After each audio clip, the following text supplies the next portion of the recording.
ギンバルのセットをしてる間にすっかり日が陰っちゃいました。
カメラに集中してないとならないので、やはりこの辺にあった方がいいな。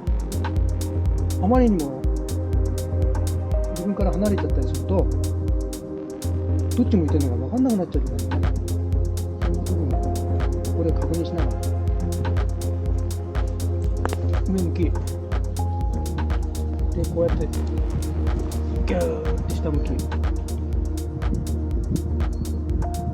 いいでしょ。あらよって。はい、OK って。こんな状態です。今度これをこっちへ持ってきたりできるようにすると、こうね、もっといいよね。多分っていうか、それがおそらくベストだと思う。くるっと回せるようにしよう。だからここに、ここだな、ここに、雲台でもつけちゃおうかなと考えている。うんで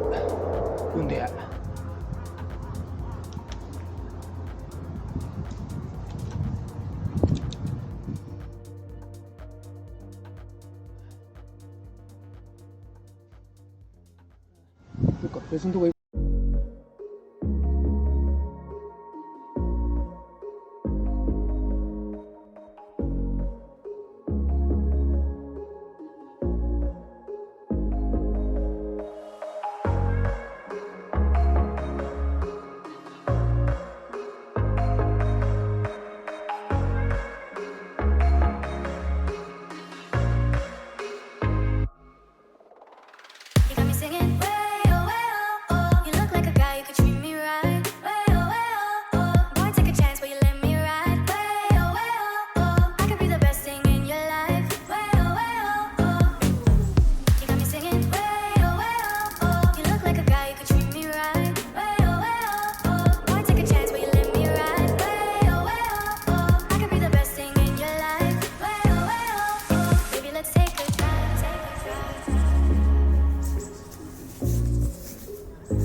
they try